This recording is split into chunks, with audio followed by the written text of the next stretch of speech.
রংপুরে জাতীয় পার্টির চেয়ারম্যান জিএম কাদেরের বাড়িতে হামলা হয়েছে। বৃহস্পতিবার ২৯ মে রাতে নগরের সেনপাড়ায় হামলাকারীরা তার বাড়ি দ্য স্কাই ভিউয়ের জানালার কাচ ভাঙচুর ও একটি বাইকে আগুন দেয়। জাতীয় পার্টির কো চেয়ারম্যান ও রংপুর সিটি কর্পোরেশনের সাবেক মেয়র মুস্তাফিজার রহমানের অভিযোগ, এনসিপি ও বৈষম্যবিরোধী ছাত্র আন্দোলনের নেতাকর্মীরা এই হামলার সঙ্গে জড়িত। এদিন বিকেলে ঢাকা থেকে রংপুরে যান জিএম কাদের। বিকালে তিনি তার বাড়িতে সাংবাদিকদের সঙ্গে কথাও বলেন। এরপর জিএম কাদেরের রংপুরে অবস্থানের প্রতিবাদে সন্ধ্যায় বিক্ষোভ মিছিল ও অবস্থান কর্মসূচির ঘোষণা দেয় বৈষম্যবিরোধী ছাত্র আন্দোলন। স্থানীয়রা জানান, রাত 8:30টার দিকে বৈষম্যবিরোধী ছাত্র আন্দোলনের নেতাকর্মীরা নগরের গ্র্যান্ড হোটেল মোড়ে জড়ো হন। সেখান থেকে একদল কর্মী মিছিল নিয়ে জিএম কাদেরের বাড়ির দিকে যান। হামলার পর বৈষম্যবিরোধী ছাত্র আন্দোলনের নেতাকর্মীরা মিছিল নিয়ে প্রেসক্লাবের দিকে চলে যান।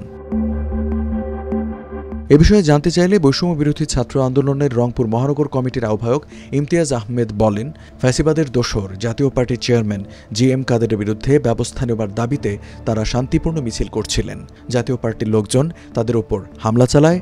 এ সময় উভয় পক্ষের মধ্যে ধাওয়া পাল্টা ধাওয়া ঘটে।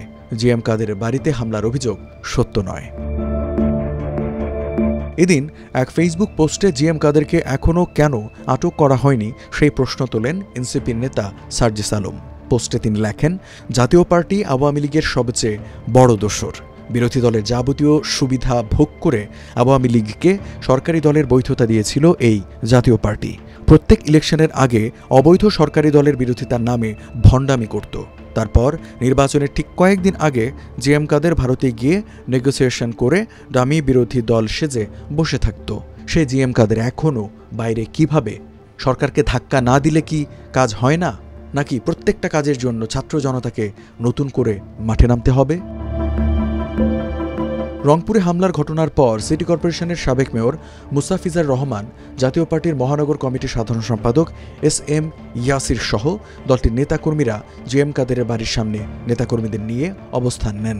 রাতে সেনাবাহিনী ও পুলিশের একদল সদস্যকে সেখানে অবস্থান করতে দেখা যায়। রংপুর মহানগর পুলিশের কমিশনার মজিদ আলী জানান, পরিস্থিতি নিয়ন্ত্রণের চেষ্টা করছেন তারা।